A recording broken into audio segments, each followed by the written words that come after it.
Boa tarde, pessoal. Tudo jóia? Então, boa tarde. A palestra agora vai ser com o Lully e o título é Introdução ao UX. Nessa palestra ele vai abordar alguns conceitos fundamentais de UX, que é uso e experiência, explorando como um design centrado no usuário impacta a criação de produtos e serviços digitais. Então, também alguns recadinhos importantes, vai passar o totem aí embaixo, fiquem ligados, só precisa preencher uma vez, se você pegou na primeira, não precisa pegar na segunda. E é isso, pode vir ao palco com o Lully.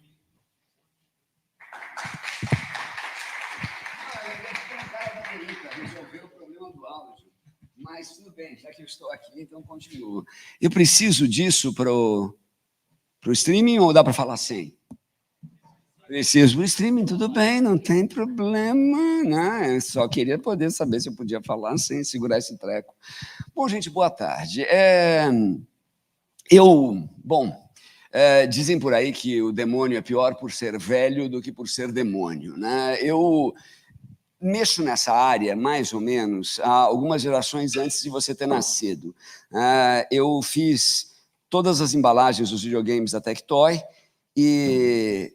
Mega Drive, Master System, Sega CD, essa parada toda, e depois disso fui fazer meus primeiros sites em 1994, quando a gente ainda pagava uma taxa para o governo para ter acesso à internet. Então era um mundo completamente diferente, mas ao longo desse tempo eu vi bastante coisa, escrevi os 2 primeiros livros de design digital no Brasil, e hoje eu tenho um laboratório lá na ECA, né, que é basicamente o equivalente daqui, só que do lado de lá do Rio, e a gente mexe com a experiência do usuário para a internet das coisas. E uma coisa muito louca, né, que você fala assim, cara, às vezes, né, você é aquela velharia, aquele cara de velhos tempos que mexeu umas interfaces antigas, programou em HTML, primeiras versões e tal. Aí você fala assim, esse cara é um registro dos velhos tempos. E aí, de vez em quando, eu vou em congresso e eu fico besta. Porque, assim, você vai num congresso de UX hoje e os caras estão falando como fazer telinha para o Nubank, sendo que daqui a 10 anos não tem telinha e não tem Nubank. E você olha, o seu forno de micro-ondas ainda tem uma experiência do usuário capenga. E se você for ver, a coisa mais louca, quando você começa a mexer com a experiência do usuário, é que primeiro você se transforma num cara chato, para daí você se transformar num cara bom.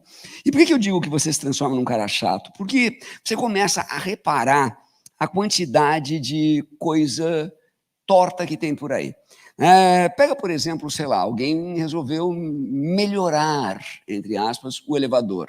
O elevador é um negócio ótimo, né? Eu apertava o botão, o bicho chegava. Agora, vocês já foram nesses prédios mais bacanas, que tem um elevador melhorado, em que agora, em vez de apertar o botão, o bicho chegar, eu tenho que ir num teclado numérico, escrever um número, ele me diz o elevador, eu tenho que procurar a porcaria do elevador, achar o elevador, para, ele abre para mim, e ele para no andar, e eu torço para que ele tenha parado no andar certo, porque se eu sair no andar errado, eu tenho que refazer todo o processo, porque não tem o raio do botão lá dentro. Ele otimizou, com perdão do termo técnico, esta merda para quem? É otimizado para quem usar aquela porcaria daquele teclado? E pega outra quantidade de coisas ruins que você tem. O seu micro-ondas tem o botão pipoca. Ele ainda é o melhor, porque você tem outros 5 que você não lembra o que tem ali. O botão que você mais usa no seu forno de micro-ondas é o mais 30 segundos. E, Katsu, sério? Até hoje você tem aqueles 5 botões que são codados por hardware dentro do micro-ondas, sendo que uma caixa daquele tamanho não cabe uma anteninha para conectar na internet, baixar de qualquer lugar uma receita e operar aquilo. O maior problema que a gente tem do forno de micro-ondas é o modelo mental. Aquilo ali não é um forno. Aquilo ali é uma máquina de emissão eletromagnética que eu posso tranquilamente dar 300 pulsos em 1 minuto. Posso simplesmente alternar os pulsos, girar para a direita, para a esquerda, parar, soprar de novo, fazer um monte de coisa com a comida lá dentro.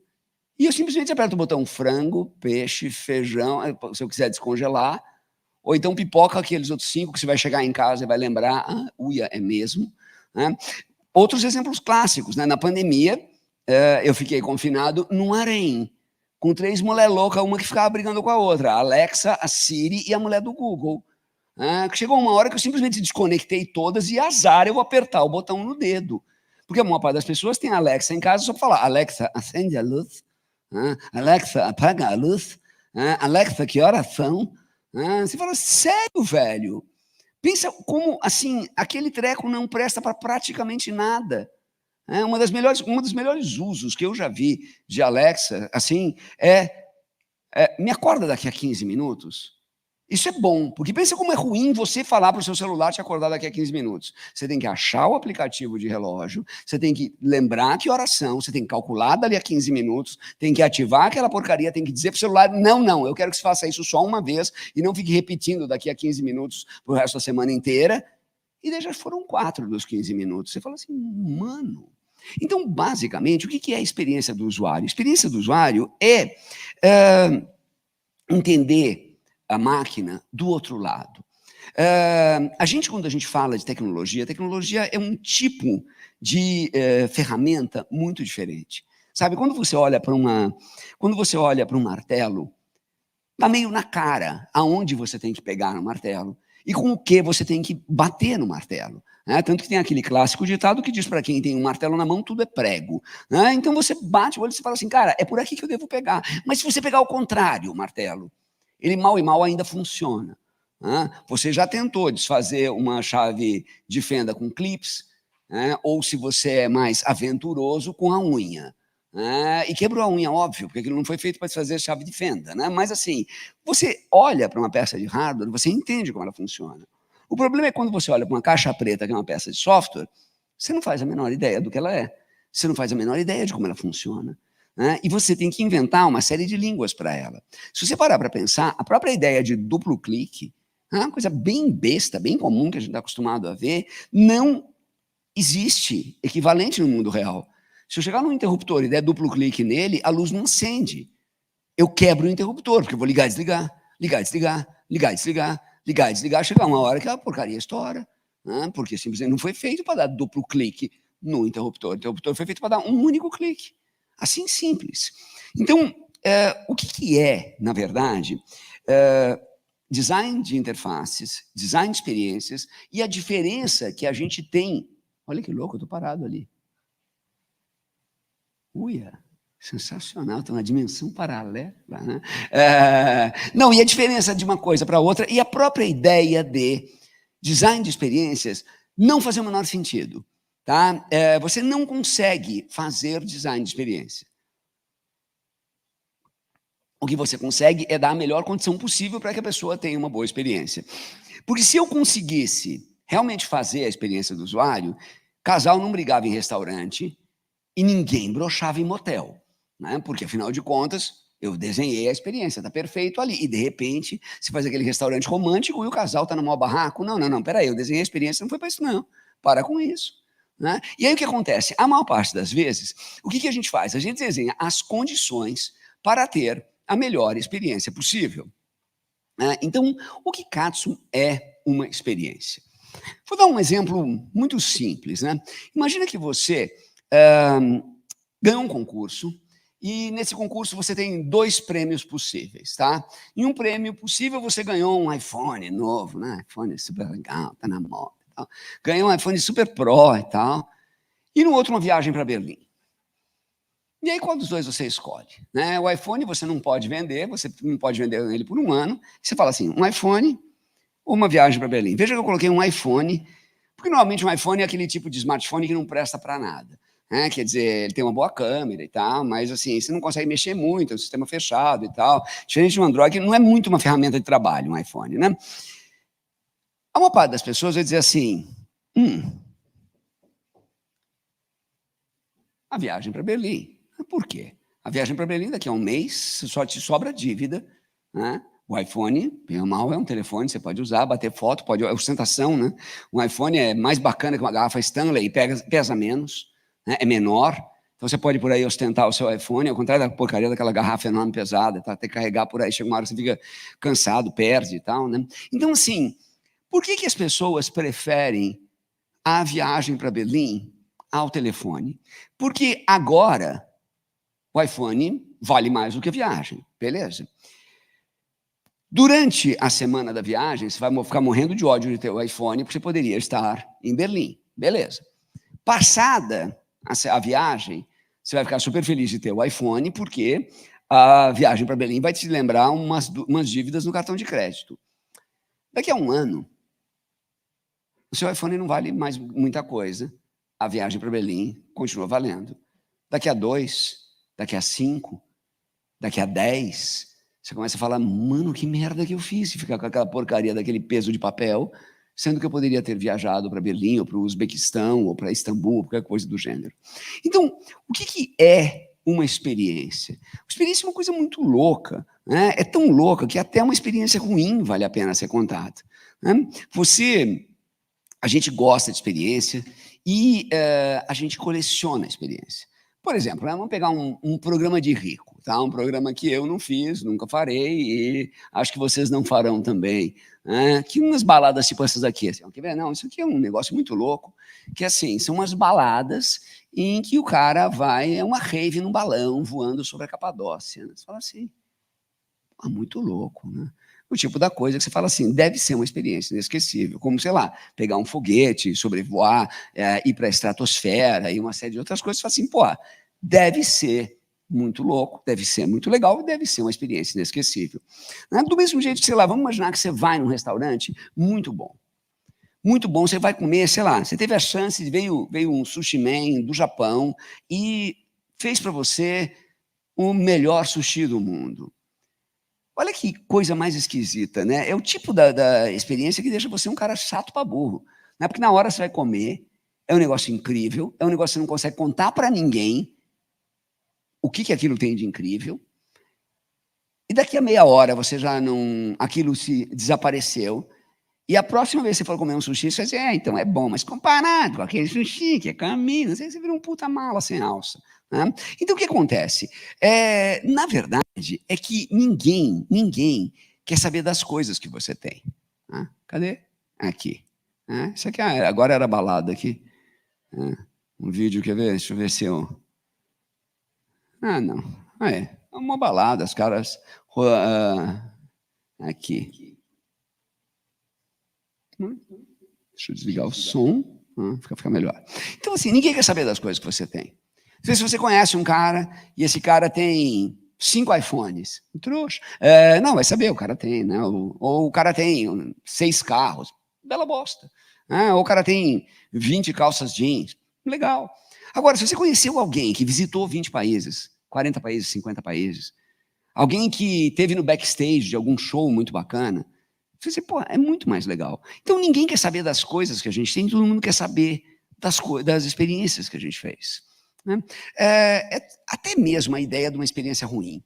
Pega, por exemplo, vamos pegar aquele dia, sabe aquele famoso dia ruim, aquele dia horrível, que tudo errado aconteceu com você. Choveu, rasgou a calça, você estava sem grana, acabou a bateria do celular, tudo de ruim aconteceu. Naquele dia que tudo que você quer é esquecer que ele existiu, acabou, tirar da frente. No dia seguinte, em que você chegou em casa, tomou um banho, escovou os dentes, dormiu direitinho e tal, vai encontrar seus amigos para contar o dia de merda que você teve ontem. Você vai se deliciar com os detalhes dele e vai morrer de rir dele. A gente fala que qualquer desgraça no pretérito perfeito é engraçada. Nossa, mano, tá fudida. Aí todo mundo ri. Ainda escorreguei, caí de bunda na água. É ótimo. Quer dizer, então, experiência é um negócio muito louco. Por quê? Porque experiência é essencialmente o que a maior parte das pessoas procura quando ela vai mexer com qualquer produto. Por que alguns produtos, tipo, por exemplo, o Nubank, ficaram extremamente famosos? Porque a experiência de banco neles era completamente diferente. E se você tem ainda, você usa um banco mais convencional, que tem uma interface mais chatona, tipo o Banco do Brasil, etc., aí ela é muito melhor do que a experiência de ir numa agência de banco, pagar uma conta, pegar uma fila e pagar uma conta no banco.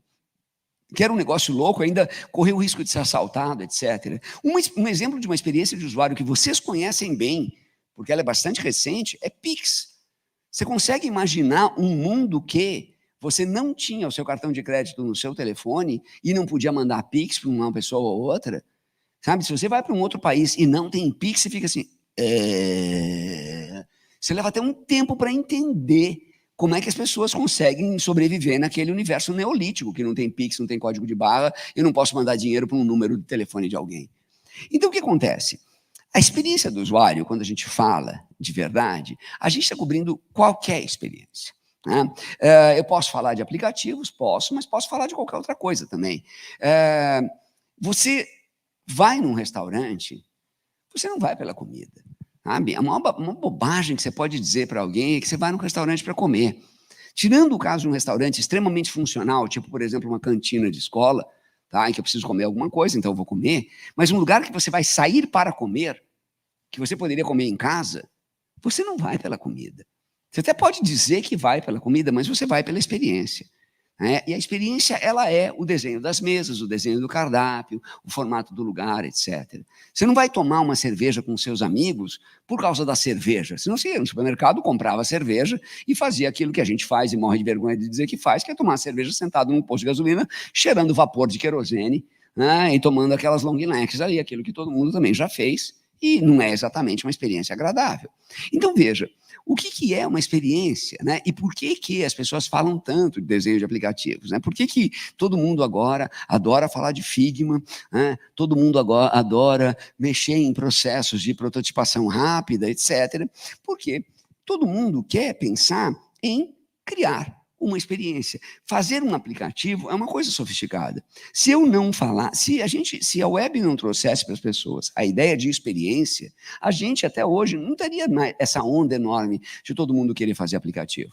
Aplicativo era uma coisa super técnica, super restrita. Agora, a hora que eu tenho um telefone, e nesse telefone eu tenho uma personalização do mundo em volta de mim, eu tenho um monte de aplicativos que me dão o mundo do jeito que eu quero. Vamos pegar um exemplo muito específico. Você vai fazer um exame de sangue num desses laboratórios, e o resultado ele te dá pelo aplicativo, que já te dá um número, te dá o valor de referência e te dá o gráfico do último exame que você fez para esse.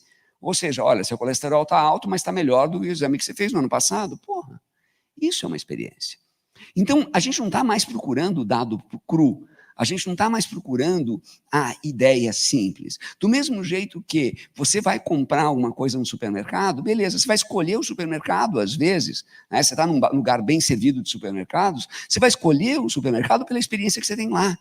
Tem aquele supermercado que é mais caro, mas você sabe que as verduras são melhores. Tem aquele outro supermercado que é mais capenga, as filas são maiores, mas você vai comprar coisa mais barata ali dentro. Né? Tudo isso é experiência.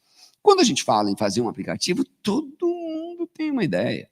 Né? E o que separa o que eu chamo do IDB, né, que é uma ideia de boteco, que você tem com seus amigos ali, todo mundo acha sensacional a ideia, todo mundo já está meio bêbado mesmo, né? Aí você anota a ideia assim no guardanapo, acha aquela ideia sensacional e tal. O que você transforma daquilo em um produto é um projeto. E o que é um projeto? Um projeto é um monte de pergunta.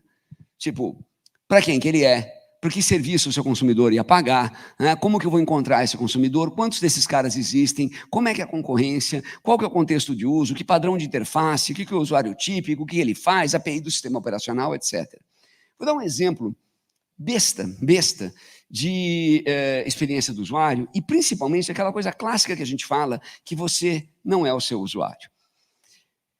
Eu nunca tinha vindo a IASH. Eu sou da ECA, né? E eu tenho vários alunos da IASH e tal, mas nunca tinha vindo até aqui. E achei super legal. Quando a Rafa falou, vem aqui falar na IASH, falei, legal. Cheguei aqui. Primeiro susto que eu tomei foi que não pode entrar um carro, né? Tenho que me apresentar lá. Na USP não é assim, você entra com um carro e para e tal. Beleza. Aí, cadê o raio do aplicativo da carteirinha da USP? Né? Tá aqui. Mostrei para ele, o cara falou, não, beleza, pode entrar. Depois eu fui ver no e-mail da Rafaela que eu podia também dar meu nome lá, porque estava registrado que eu ia falar aqui, beleza? Parei o carro, estava morrendo de fome, porque peguei um trânsito danado na Marginal Tietê. Falei, vou comer um negócio. Aí comi um negócio. Aí falei, beleza. Aí eu olhei o site de vocês, porque na lanchonete eu não vi nenhuma placa. Olhei o site de vocês aí. Aonde que é esse treco? Porque a ECA é um ovinho comparado com isso aqui. Isso aqui é enorme. Isso aqui é desértico, então tem assim, tem aqueles longos gramados, aqueles prédios, aquele monte de gente, assim. E agora, velho? Aí tá lá, nunca vi a palavra auditórios. Auditório tem em qualquer lugar, em qualquer escola. Podia ser onde eu podia estar sentado no lugar, o auditório sendo um andar em cima de mim. Né? O auditório podia estar em um outro andar, eu podia estar andando para a direita, o auditório sendo no prédio da esquerda. Não fazia a menor ideia. Aí, depois de muito perguntar para as pessoas, eu cheguei lá e falei, olha, tá lá nos dois. Aí eu vi 2 prédios. Um tinha cara, tem umas bolotas, tal, beleza. E o outro tinha mais cara de auditório. Falei, mas eu vou nesse aqui primeiro, porque aqui tem a comida. Né, que eu queria pegar ainda uma sobremesinha e tal. Aí cheguei aqui, né, olha, tem umas entradas, tem um cartaz, será que é aqui, né? Não, não era, era o vizinho. Aí tinha uma placa com um símbolo de vocês, que eu não tinha memorizado, não fazia a menor ideia do que era. Aí tinha um cara com um computador tipo que nem o meu, assim, lotado de adesivo. Falei, uia, isso é um sinal. Aí cheguei lá, olhei por cima do computador, aí tinha uma coisa impressa na laser, sem vergos, assim, Semana de Sistema de Informação. Cantinho da parede. Quantas pessoas com as camisetas legais e tal, né? Eu até pendurava uma camiseta daquelas. Aí cheguei lá, assim, ufa, que bom que eu saí cedo de casa e tal, e teve tempo para procurar, mas isso é um clássico de experiência do usuário. Porque, de novo, para você, auditório é óbvio onde é. Para mim, auditório não é óbvio de jeito nenhum. Então, sabe, a gente adora dizer assim, né? Seu usuário pode ser daltônico, seu usuário pode ser diabético, seu usuário pode ser míope, não entender direito. Você vai fazer, olha que exemplo clássico. Eu, o usuário do seu site ali, falando, cadê essa traia, velho? Cadê essa traia? E assim, eu entrei nesse prédio, juro, porque estava escrito lanchonete, pequenininho lá dentro. Então, o que a gente faz com a experiência do usuário? E o que a gente pode considerar se é tão fácil errar?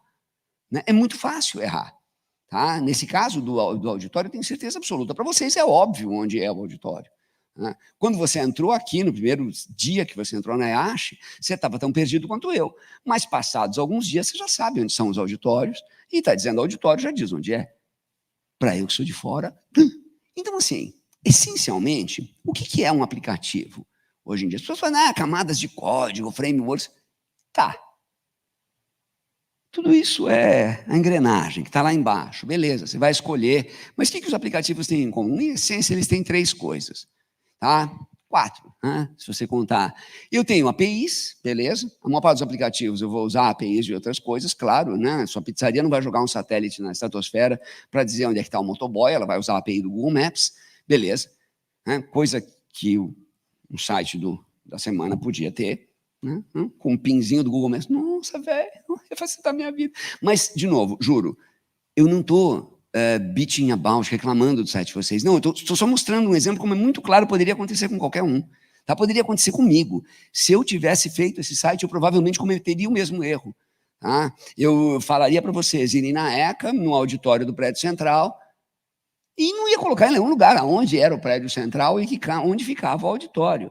Quer dizer, olha, vai lá no loop. E você, o que caso é loop? Né? É super normal esse tipo de coisa. Mas então, assim, APIs a gente sabe, base de dados a gente sabe, interface todo mundo gosta de desenhar uma. E é muito engraçado como teve um gigantesco encareteamento. Se você parar para pensar, já faz uns 10 anos que não tem uma interface bacana, desde do Olingo. Sabe, a maior parte das interfaces é a mesma fuça. Você olha para uma interface, a maior parte delas, e tenta ler como alguém que fala outra língua. E fala outra língua e usa os mesmos caracteres que você. Por exemplo, a pessoa fala turco, né, que eu tenho a sensação que você olha qualquer site em turco, parece que a pessoa deu uns socos no teclado, né, porque aquelas palavras não podem existir com tanta consoante. Né, e você olha aquilo, os aplicativos têm a mesma cara. O seu aplicativo do hospital tem a mesma cara que o aplicativo do banco, que tem a mesma cara que o aplicativo da pizzaria, tudo tem a mesma cara. Às vezes eles têm dark mode, né? Mas é a mesma cara, o mesmo tipo de ícone, o mesmo tipo de desenho, e faz com que todo mundo tenha o mesmo tipo de experiência. Mas mais importante do que a interface é o modelo de interação. No modelo de interação é onde a gente começa de verdade a experiência do usuário. Quando você fala assim, olha, o que eu quero fazer neste lugar? Então, quando eu falo, por exemplo, que você pega o aplicativo do A Mais e ele te dá o resultado, mas não só o resultado, ele também te dá o que esse resultado quer dizer e o progresso do resultado com os últimos, esse cara certamente pesquisou o usuário. Porque se você olha os resultados, todo mundo aqui já fez exame de sangue, você olha o resultado daquele papelzão feito para médico ler, que né, foi feito inclusive para você não abrir, né, só o médico abrir, mas todo mundo abre e lê e tal, e você olha aquilo não quer dizer nada, né? Aí para você não procurar no Facebook, ele te receitar chá de cúrcuma, ele te diz ali, olha, esse aqui é o número, esse aqui é o valor de referência e tal, você está melhor, você está pior. O modelo de interação é isso. Quando a gente vê os exemplos horrorosos que eu dei para vocês desde o começo, né, quando a gente fala de forno de micro-ondas, quando a gente fala de, cara, Apple Vision Pro, né? Vamos gastar $3.000 para enfiar um computador grande na cara, dar trombada dentro de tudo quanto é coisa e não tem nenhum aplicativo para aquilo. Assim, a Apple adora jogar dinheiro fora, isso porque ela ia desenvolver um carro, numa época que ninguém mais está pensando em comprar carro, desde que inventaram o Uber, sabe? A Apple queria fazer um carro dela, aí começou a crescer o ChatGPT para tudo quanto é lado, ai não, então vou desistir da ideia de carro e lança aquele computador de cara. Velho, o Meta vai colocar uma coisa que parece o óculos do Google de 10 anos atrás. E que agora, finalmente, naquela época o pessoal achava que era creepy, agora a gente está achando que é legal. Né? Vai aparecer o primeiro cara com aquele óculos dentro do banheiro, o nego já vai começar a achar aquilo esquisito de novo. Né? Parece que a gente vê a mesma história. Então, o que é o modelo de interação? O modelo de interação é você pensar que se o seu aplicativo não fosse num telefone, não fosse num óculos, que cara ele ia ter? Se você parar para pensar, a gente tem uns modelos de interação que são muito caretas, são sempre os mesmos, que é computador ou quiosque, tablet, smartphone, né? O Kindle foi um exemplo clássico de um furo na água também, poderia ter sido um livro super legal, não é, virou um computador fechado, que agora você quer hackear o Kindle, você tem que abrir a placa e enfiar uns jumpers dentro da placa, coisa que ninguém vai fazer, né? Então ele virou um peso de papel caro, sendo que ele poderia ser um computador em Unix bacaninha para você usar. Então, o que caso é isso, né? Então, você olha, uma parte das vezes, as coisas mais legais, mais inspiradoras que tem para todo mundo, está no site de APIs. Sabe, quando você vai ou num Rapid API, que tem uns catálogos gerais, ou mesmo você vai olhando a documentação do Google, sabe? A maior parte das pessoas vai olhar a documentação do Google quando precisa implementar dentro de um software, já tem a ideia pronta. Eu sugiro para vocês fazer o contrário, sabe? Sem ideia nenhuma, vai passear na documentação do Google. Por exemplo, agora o Google Earth tem um negócio chamado Google Earth Studio, que você consegue dizer, olha, eu quero fazer um voo desse jeito, um sobrevoo e tal, em cima do Google Earth, e ele te faz um vídeo, e você baixa o vídeo num conjunto JPEGs ou num MP4. E você fala, uau, deixa eu dar um voo por cima de Machu Picchu. E ele te faz um voo por cima de Machu Picchu, usando a interface do Google Earth. Né? Tem muita coisa interessante, muita coisa legal, e muita coisa que não é usada porque a gente está meio que está meio preso numa ideia de produtividade que todos os supermercados têm que ter a cara do Pão de Açúcar, todos os bancos têm que ter a cara do Nubank, sabe? Tudo tem que ter a mesma cara. Velho, isso é legal para hospital. Tirando o hospital, a gente olha para restaurante, todos os restaurantes não têm a mesma cara. Todas as festas não têm a mesma cara. Só que todos os sites, todos os produtos digitais, em geral, têm a mesma cara. Ou quando querem ter uma cara diferente, tem cara de Spotify. Então, o que a gente precisa pensar quando a gente pensa em design de experiência? Em vez de olhar e tentar copiar alguma coisa, aliás, melhor jeito, você quer saber o que está sendo feito, você quer copiar a referência, né? Olha, eu quero fazer um aplicativo para as pessoas fazerem trekking, para acompanhar uma caminhada no meio do mato e tal, vai ter um GPS embutido nele. Legal. O que eu vou fazer nesse... As pessoas, deixa eu dar uma procurada, fazer uma análise de concorrência, baixar vários sites. Isso é o que a gente fazia até 2 anos atrás. Hoje, o melhor jeito que você tem para fazer uma pesquisa de mercado é fazer um prompt direitinho para um sistema de inteligência artificial e ele desenha os negócios para você. Por quê? Porque a inteligência artificial tem 2 questões, né? Ela não é inteligência, ela não é artificial. Fora isso, é ótima. Né? Por quê? Ela não é inteligência, porque a máquina não pensa, e ela não é artificial. Aquilo ali é um grande coleta das coisas que tem.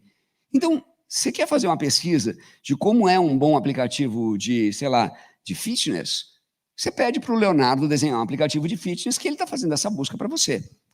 Então, o que é o meu objetivo que eu tenho quando eu realizo uma tarefa? O meu objetivo, quando você, por exemplo, joga um game, quando você... Lembra uma época que todo mundo estava viciado naquela heroína digital que era Pokémon Go? Você olhava, tinha uns lugares que pareciam a Cracolândia, né? Aquele lugar meio escuro, aquelas pessoas sem vida, aquele brilho azul na cara da telinha do telefone, caçando Pokémon. velho, ainda bem que aquilo passou, né? Acho que a pandemia salvou a gente do Pokémon. Né? Aquilo era uma grande pandemia. Mas assim, por que alguns jogos são viciantes, alguns serviços são fascinantes, alguns lugares a gente gosta? Porque você tem um objetivo muito claro e esse lugar remove o obstáculo que você tem para atingir esse objetivo. Então, em vez de olhar um aplicativo como todos os outros, eu olho a necessidade que a pessoa tem e tento desfazer a necessidade que a pessoa tem.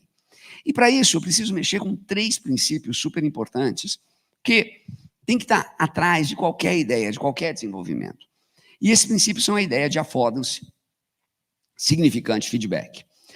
Deixa eu dar uma ideia para vocês desses 3 princípios, e se eu conseguir passar isso para vocês, eu já fiz bastante coisa. Se eu conseguir mais, melhor. Primeiro, affordance. O que é affordance? Affordance vem do inglês afford, né? E normalmente a gente associa afford com uma coisa cara, né? Porque vem daquela expressão em inglês, I can't afford. Não, mas I can't afford não quer dizer que isto é caro. Quer dizer que eu não posso bancar. O que é affordance? Affordance é o que o aplicativo é capaz de fazer e o que ele permite que você faça. Então, por exemplo, algumas portas abrem para fora, algumas portas abrem para dentro. A affordance da porta, ela permite que ela seja aberta para fora, a outra permite que ela seja aberta para dentro. Vamos falar de produto ruim? Porta. Sabe aquela porta que você não entende a maçaneta? Ou então aquela coisa ótima, né, que o cara, sei lá, tinha um problema com gatos, aí ele inventou a maçaneta redonda. Maçaneta redonda é a coisa mais idiota que eu já vi na minha vida, velho. Você não consegue abrir aquele treco. Né? Para o gato não abrir, ele resolveu um jeito que ninguém consegue abrir aquilo.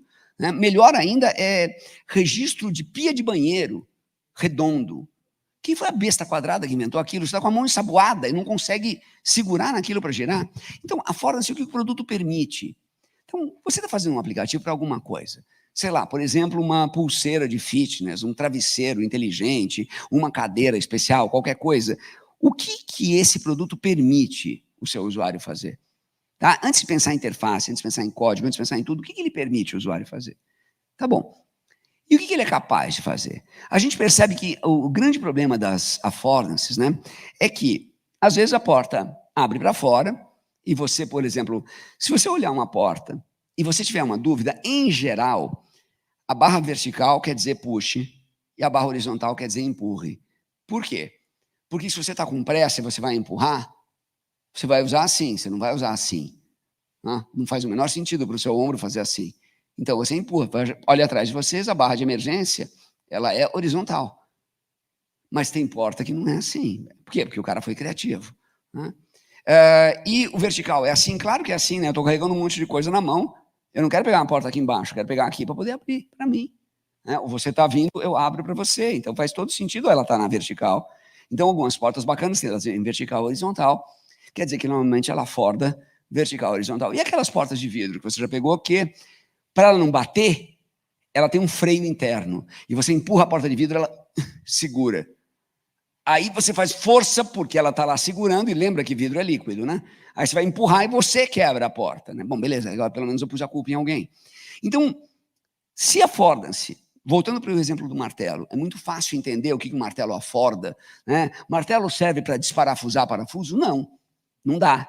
Né? Mesmo usando o dente de trás do martelo e tal, vai ser muito difícil para isso. Beleza, o martelo serve para descer o cacete em cima de algum objeto, de preferência com o dedo no meio do caminho. Né? Ótimo. Agora, quando eu olho para um smartphone, o smartphone de vocês, tenho praticamente certeza, o smartphone de qualquer um de vocês tem mais de 30 sensores aí dentro.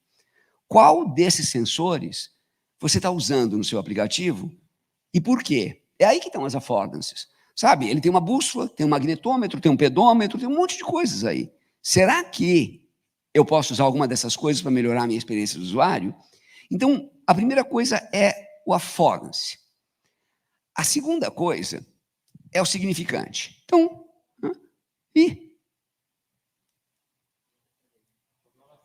problemas técnicos, não tem problema. Tá? Então, eu vou pular umas coisas enquanto isso. Né? O que é affordance numa relação humana? Quer ver? Só para dar um exemplo. Você sabe que tem pessoas que você encosta, tem pessoas que você não encosta. Não é porque você tem nojinho delas. Tá? Tem gente que Que tudo bem você abraçar. Tem gente que é muito estranho você abraçar. Tem gente que você aperta a mão, tem gente que você dá beijinho. Tem gente que você pode xingar numa boa.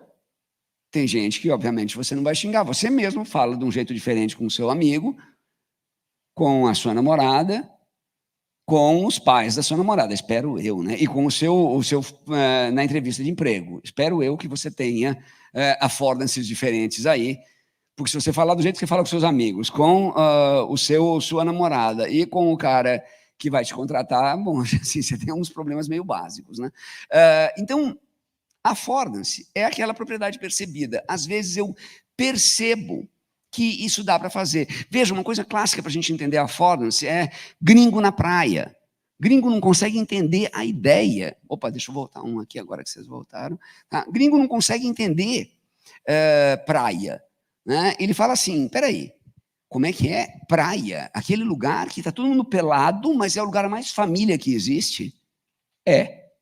Em compensação, sei lá, 25 de março, ou um ônibus cheio, é um lugar que todo mundo se esfrega e absolutamente não tem nenhuma intimidade.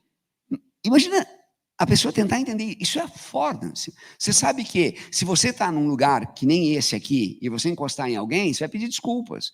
Se você está no metrô lotado e você encostar em alguém, você nem repara. A affordance é isso, é o que o espaço permite que você consiga fazer. Numa pessoa é clara, no telefone não é. Então, no seu telefone ou no seu computador, o que ele permite o usuário fazer? O que ele é capaz de permitir o usuário fazer? Então, voltando para o exemplo do aplicativo que tem a API do Google Maps, e eu posso apertar um botão, e eu entro no site do Google, e ele me orienta como chegar a pé no lugar, isso é uma affordance. É uma affordance que estava ali, é de graça, e ela só colocar ali dentro. Então, a affordance é o que ele permite fazer. A affordance é mostrada para você pelo significante. Ele te diz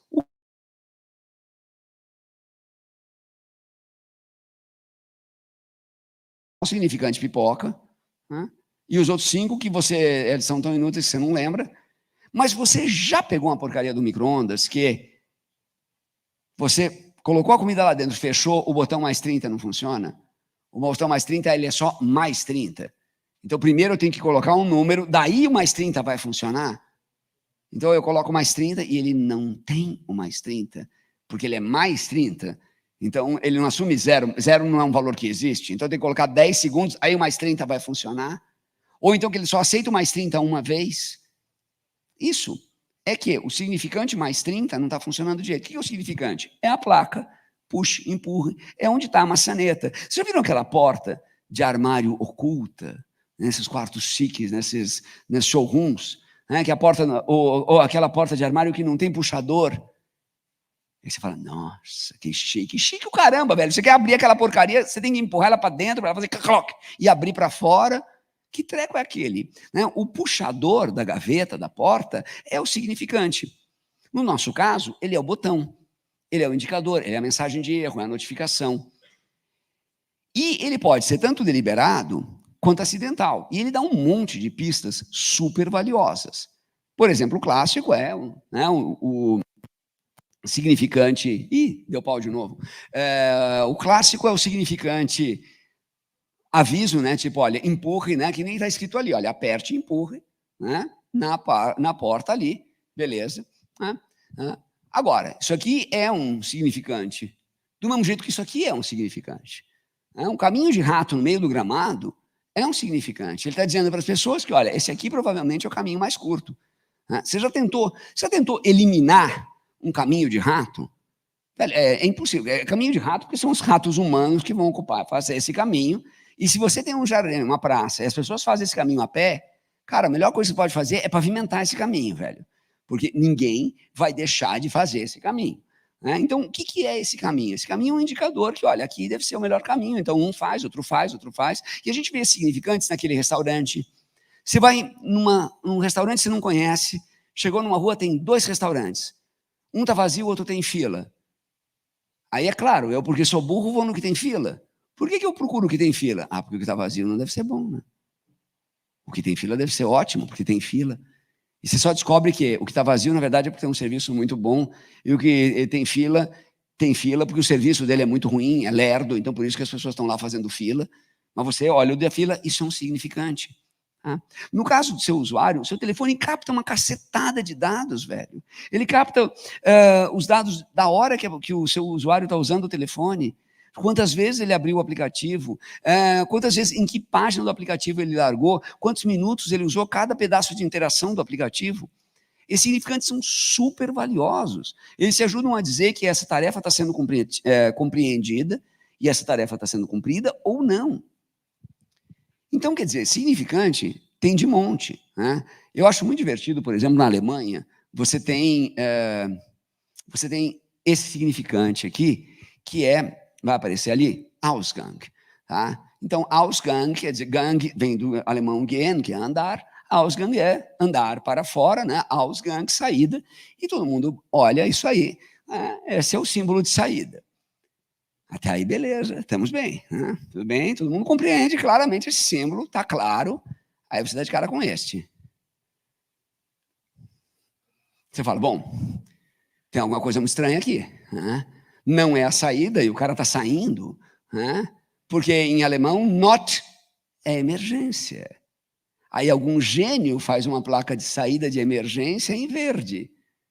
E aí você olha e você fala, não, aqui não é a saída. E se tivesse em vermelho, você vai dizer, não é a saída, imagina, está errado essa porcaria. E aí pega fogo, você morre queimado lá dentro por sua culpa, pecado mortal, não falar alemão. Então veja, significante ruim tem absolutamente tudo quanto é lugar. E às vezes, de novo, o cara não percebeu. Ele escreveu em claro alemão ali, saída de emergência. E você olha e fala, não, tá querendo enganar. Not, aqui é not, quer dizer não, velho. Não fala nada de inglês, mas sei que not é não. Né? Pans. Então, significantes, a gente tem tudo quanto é tipo. Né? E ele, basicamente, ele indica quais são as ações possíveis, né? Que ações podem ser realizadas pelo aplicativo naquele momento. O que dá para você fazer, o que não dá para você fazer. E muitas vezes, o sujeito esquece de colocar lá dentro. Né? E é um outro ponto muito importante, ele dá várias pistas sobre o contexto e sobre as atividades que eu vou fazer ali. Voltando de novo para o aplicativo do A+, olha que legal esse significante, que ele te mostra o resultado do exame e logo depois te mostra um gráfico dizendo o quanto você foi do último exame para esse, porque é claro, é isso que eu quero ver. Eu não quero só ver que eu estou com um índice X de colesterol. Eu quero ver que eu estou com esse índice X de colesterol e que no ano passado eu estava pior. Ou eu estava melhor. Né? Porque é isso que importa. Então, ao mostrar isso aqui, ele me dá um significante que responde muito mais o jeito que eu ajo. E por último, o que é o feedback? Feedback é o que dá resultado, a gente sabe disso, né? Eu tenho vários sistemas de feedback e eu sempre falo para alguém que se você pegar um negócio, se você mostrar um negócio para alguém e essa pessoa fala, sabe o que você faz com isso? Dobra e enfia. Isso é feedback. Comer por trás é feedback. Mas assim, qual é a ideia de feedback? Feedback é, eu bato o dedo aqui nessa madeira e, primeiro, dói e, segundo, faz barulho. E você sabe que é madeira só para fazer isso, ó. Se fosse plástico, o barulho era diferente. O feedback era completamente diferente. Isso aqui não tem nada de aleatório e eu tenho que bater e tenho que ouvir isso na hora. Feedback é isso. É imediato e é informativo. Feedback ruim, claro, é pior do que nenhum feedback. Né? Por exemplo, isso aqui, ó, no Itaú, você entra no site do Itaú e baixa um extrato. O que ele faz? O arquivo blans, salva com sucesso. Ok! Mano, não é assim que você comunica. Não é com uma mensagem de alerta que você comunica que você fez um download bem sucedido. Que, aliás, lembra do Windows antigo? Você executou uma operação ilegal e será fechado, ok? Ou detalhes? Mano, sério? Imagina que, sei lá, você fechou o carro daquele cara, aquele pit boy, que o pescoço dele é maior que a sua coxa. Ele fala, vou quebrar a sua cara, ok? Ou você quer detalhes? Mano, as duas coisas estão erradas. O computador deu pau, não fala nada. Sabe quando o nego fez merda e fala assim, falar qualquer coisa só vai piorar a situação? Não, mas é que choveu, eu tô sem... Não, cala a boca, cala a boca. Sabe assim, você está atrasado, esqueceu o aniversário do outro lá, era super importante. Sabe aquela tarefa? Mano, eu te dei uma tarefa. Aí você vai se justificar, não, cala a boca. Não, assim, ok, quer detalhes? Né? Então, assim, lembra quando o Google baixava, quando você baixava alguma coisa no Chrome, e ele deixava essa barra enorme? E essa barra nunca mais fechava, a não ser que você fosse lá desligar, o Google finalmente acabou com isso. Né? Então, o que é o feedback? Ele é o resultado de uma ação. Quando ele é ruim, ele é que nem isso. Sabe aquela pessoa que gosta de... peraí. Aqui. O feedback ele tem que ser imediato e tem que ser informativo, ele tem que me contar. Quando ele é ruim, é que nem isso. Sabe aquela pessoa que fala com você e encosta? Mano, que coisa horrorosa isso. Porque assim, encostar é função fática. Se eu estou falando uma coisa com você e ela é muito importante, eu posso uma vez, a cada, sei lá, 10.000 conversas com você, eu posso pegar no seu braço para falar um negócio. É porque esse negócio é super importante, então envolver um toque físico no meio da fala. Mas tem cara que encosta com vírgula. E aí você tem aquela enorme vontade de quebrar a cara dele. Que você... Para de grudar em mim, chiclete do cacete. Então, o que é isso?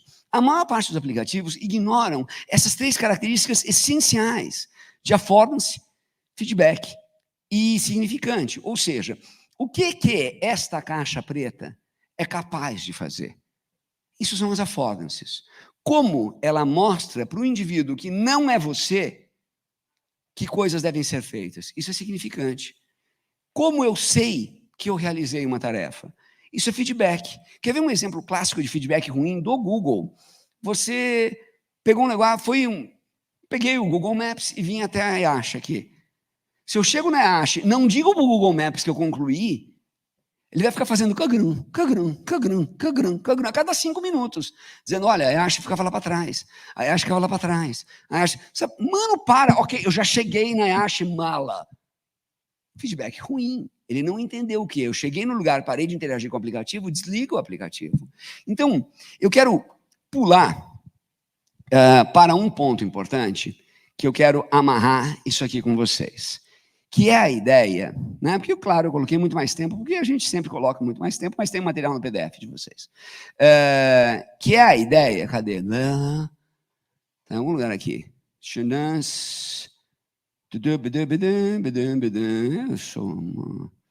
Não, modelo mental, não, interface, não. Espera aí, fácil.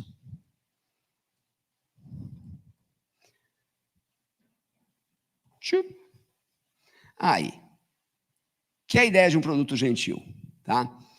No fundo, o que você deve fazer e o que você deve demandar de qualquer produto que você vai encontrar daqui para frente, primeiro é parar de pensar nisto, tá? Cada vez mais, isto aqui é passado, tá? Isso aqui é o cartão perfurado. Você não vai mais mexer. Daqui a pouco você vai falar no futuro, olha, eu ainda sou do tempo do smartphone, tá? Isso aqui está caindo completamente em desuso. E internet das coisas ainda nem começou. Como pode que você, na sua casa, tenha uma privada, que é um vaso de porcelana, que recebe água potável, que você joga material biológico nela todos os dias, aperta um botão, descarta aquele material, gasta uma fortuna para limpar aquela água e não mede nada. É impressionante que a sua privada não mede nada. Aspargo, por exemplo, sabe? E podia dizer tranquilamente isso. Mas não mede nada. Seu chuveiro não mede nada. Suas roupas não medem nada. Seu armário não mede nada. E tudo isso vai começar a medir. Então, antes que a gente comece a fazer telinhas iguais e ficar tudo com cara de Nubank, a primeira coisa é, qual é a ideia de um produto gentil? O que seria, vou fazer aqui com vocês a ideia do que seria uma privada gentil. Ou melhor ainda, um micro-ondas gentil. O que é um micro-ondas gentil? Primeiro, ele se antecipa à necessidade do seu usuário.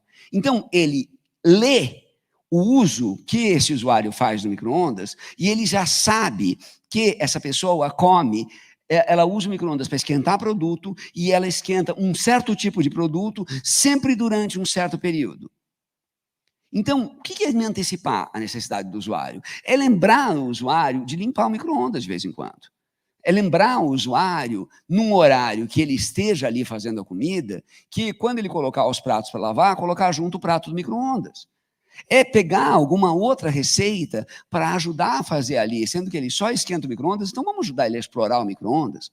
Quer ver? Isso é um exemplo muito claro. No seu telefone você tem uma câmera ótima. A maior parte das pessoas tem esse telefone há mais de um ano e nunca explorou o que essa câmera é capaz de fazer.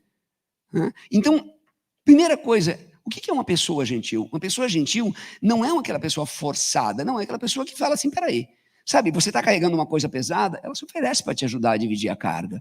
Então, um produto gentil, ele se antecipa à necessidade do usuário. A maior parte dos produtos digitais que a gente conhece são aquele burocrata azedo, e não aquele cara gentil.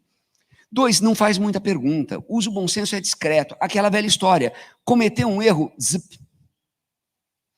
Que é uma coisa ótima, que a gente está vendo isso agora, mas veio crescendo furiosamente a ideia dos programas com autosave.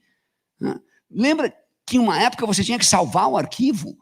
Gente, só Cristo salva, sei lá, né? Como assim salvar a porcaria do arquivo? Todo mundo já perdeu o negócio porque não salvou. Não, de repente agora, se por acaso dá pau no seu programa, não tem nenhum problema, porque ele já está gravado.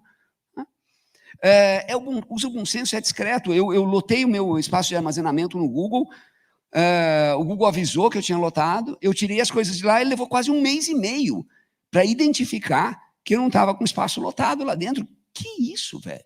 Sabe? Então, é usar bom senso. Outra coisa, é autoconfiante. Então, sabe quando quebrar as regras? Veja, vamos voltar para o exemplo do Google Maps. Eu estou aqui indo para algum lugar. Então, você está indo, sei lá, você está indo para indo para a praia, Ele pegou o endereço, olha, praia tal, beleza, eu cheguei na praia. Cheguei na praia, não mexi mais no aplicativo por 2, 3 minutos, desliga o aplicativo. Assume que eu cheguei na porcaria da praia. E não fica achando, olha, enquanto você não der ok, você não chegou no lugar. E agora tem os aplicativos carentes, O Google Maps, por exemplo, clássico aplicativo carente. Ui, você chegou legal lá na Yashi, eu cometi algum erro? Ah, merda, velho. Sabe, eu vou te dar 5 estrelas se eu quiser te dar 5 estrelas, senão azar seu. Você é o Google, paga alguém para fazer isso. Fale discretamente, assume a responsabilidade, não fica choramingando. A quantidade de TI choramingona é de chorar. Pega o Banco do Brasil, assim como ele é choramingão. Mantém o usuário informado, ajuda a evitar erro. Então, o que é o produto e por que o design de experiência é tão importante? Porque hoje em dia é muito mais difícil. Primeiro que é impossível identificar aqui para que isso serve. Num martelo, numa chave de fenda, é evidente para que ele serve. Aqui é muito mais difícil. Aqui tem muito mais coisa. Finalmente a gente chegou naquele momento mágico em que você tem no bolso um aparelho com muito mais capacidade que o programa Apollo e com muito mais coisa que você mesmo vai ser capaz de usar. Você lembra que há 5 anos atrás, há 10 anos atrás, você pegava esse telefone e explorava tudo o que tinha nele. Hoje você pega o telefone, transfere aquilo que você já tinha para ele e nunca olha para as configurações, a não ser quando deu algum pau gigantesco. E às vezes tem um monte de recurso super legal no seu telefone que você nem sabe que existe. Então, se a gente chegou nesse ponto, eu preciso agora examinar direito o que eu tenho na mão e pegar a pessoa pela mão e guiar essa experiência. No fundo, o que eu preciso fazer em TI é exatamente a mesma coisa que a sua avó faz quando ela chega na sua casa e olha a geladeira e fala assim, bom, vamos lá, joga isso fora, joga isso fora, joga isso fora, joga isso fora, agora com isto, dá para fazer uma comida legal. Como assim, vó? Que negócio incrível que você fez com aquele monte de nhaca que eu tinha na geladeira. E, basicamente, o que a sua avó faz quando ela faz isso? Todo mundo já teve essa experiência. O que ela faz? Ela olha para você, olha para as suas necessidades, olha para os seus recursos, examina aquilo, vê o que jogar fora, assume a responsabilidade e te entrega um produto. A diferença entre quem não sabe cozinhar, tipo eu e provavelmente a maioria de vocês, e quem sabe cozinhar, quem sabe cozinhar vai na feira de um jeito diferente, vai no supermercado de um jeito diferente. Já começa a comprar, começa a cozinhar no supermercado, falando, olha, vou precisar disso, vou precisar daquilo, por via das dúvidas vou levar um pouco de alho, parará, não sei se o cara tem isso, vou levar isso aqui, sal eu sei que ele tem, então chega lá e faz a comida. O aplicativo não é mais do que isso. Se eu entender que eu estou fazendo um aplicativo do mesmo jeito que eu estou fazendo um jantar bacana para uma pessoa que eu considero, não é uma pessoa que eu quero seduzir, não é uma pessoa que eu quero impressionar, mas é uma pessoa que eu considero e eu quero fazer para ela uma boa comida. Como que eu vou fazer? O aplicativo é exatamente a mesma coisa, sabe? Então, o que essa pessoa gosta? O que essa pessoa precisa? Tá bom, então que recursos eu posso pegar para entregar aquilo, uma mistura do que ela gosta com o que ela precisa e fazer uma coisa que seja legal para ela? É tão básico. Quanta gente faz isso? Quase ninguém. Design de experiência do usuário é importante porque, de repente, a gente parou de considerar o humano no meio. A gente simplesmente começou a ficar cada vez mais musculoso com esse monte de martelos aqui e começou a considerar que tudo era prego. E começou a fazer martelos cada vez mais potentes. E aí você vê aplicativos que você vê pelo framework dele, é uma verdadeira marreta. E o que o usuário precisava era um jeito de desparafusar. E com aquela marreta ele não vai desparafusar nunca. Então, a próxima vez que vocês estiverem num projeto de desenvolvimento, daqui a pouquinho vocês vão ver uma apresentação sensacional sobre APIs e front-end. Pensa nisso como uma forma de entregar um negócio legal para alguém que está dedicando tempo, dinheiro, atenção para você.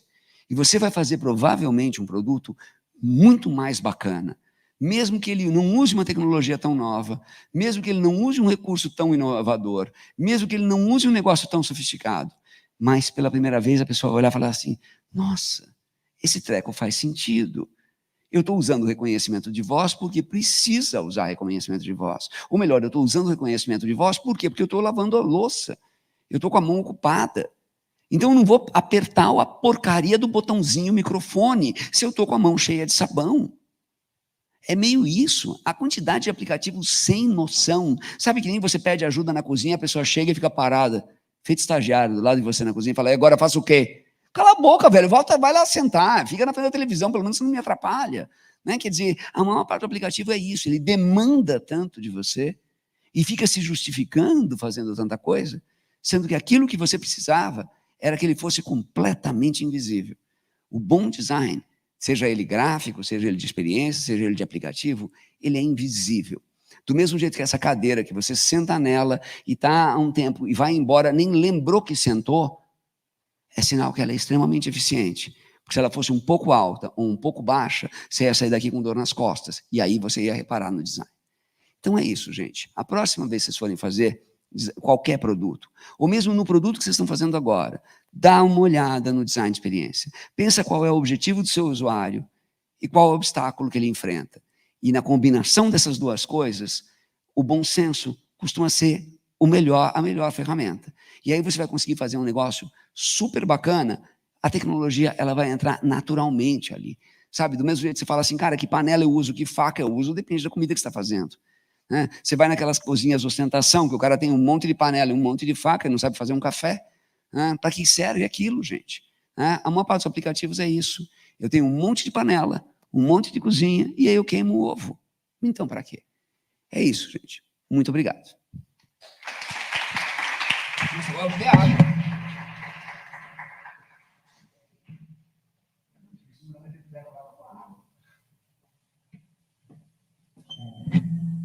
Uau, muito obrigado, Luli. Que palestra, hein? E realmente é muito isso que você falou. Que às vezes tem coisas que nos incomodam e a gente acaba não percebendo, e é isso que dá o tchan, o upgrade pra gente. Olha a máquina de lavar roupa. Olha a máquina de lavar roupa, quanto botão inútil tem lá dentro. Mano, assim, eu falo que eu vou transformar vocês num cara chato, você vai entrar em casa e vai falar, merda, merda, merda, não funciona, lixo, lixo, lixo. Cara, eu vivo no Neolítico. Sim, você vive. É desesperador. Exatamente. E só defendendo assim, ó, a gente não tem burner nem nada informativo personalizado, porque não tivemos a verba é pelo governo federal, aí tem um problema de tempo, tá? Só defendendo Não, se ó. justifica, ignora, segue em frente. Choramingando, né? Choramingando Exatamente, aqui, ó. choramingando. O governo me deu dinheiro. É isso. O pessoal do presencial, espero que estejam bem felizes e contentes, porque vamos ter sorteio. Viva. Nossa, que animação. Não estão bem felizes, né? Quem bateu palma ganhou. E temos perguntas? Já temos perguntas aqui. Manda bora, vamos lá, vou desmontar e falar. Alô. Show. Então, você tinha comentado há pouco tempo atrás, né, lá no meio da apresentação, mais ou menos, sobre questão de interface mesmo, né? Interface dos aplicativos, interface de sites, que hoje, querendo ou não, elas são bem parecidas, né? A gente tem vários exemplos aí, alguns estão indo para o lado um pouco mais minimalista ali e tal, e seguindo tudo a mesma cara, né? Você tinha comentado que o Duolingo foi um dos últimos, né, que realmente foi um pouco diferente do comum, e realmente ele tem uma interface bem diferente do comum que a gente tem.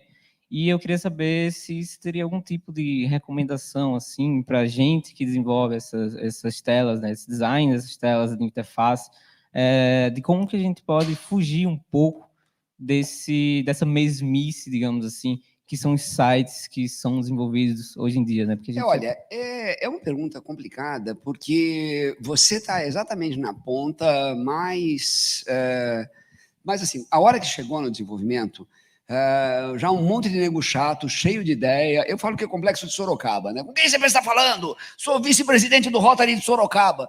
Bela bosta, velho. Fora do Rotary de Sorocaba, você já não é porcaria nenhuma. O designer, na maior parte das vezes, é isso. É um cara inseguro que tem um ego enorme.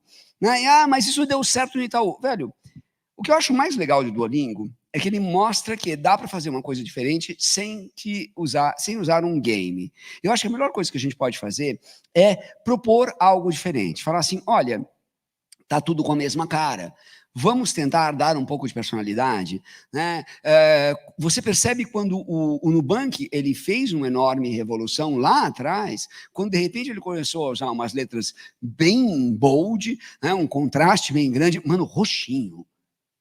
Ele pegou e assim ele fez aikido na ideia de roxinho, né? Porque roxinho para todos os efeitos é cu. E você fala assim, cara, você pegou um negócio que é roxo e é roxinho. E ele trouxe o roxinho para ele, quer dizer, então ele fez um enorme trabalho de interface, de comunicação e mudou a ideia dos bancos. Aí agora todos os bancos copiam no Nubank, né? Então, eu acho que assim, se você é corajoso a ponto de fazer uma coisa diferente, você pode criar uma tendência e todo mundo passa a te copiar. É mais arriscado? É.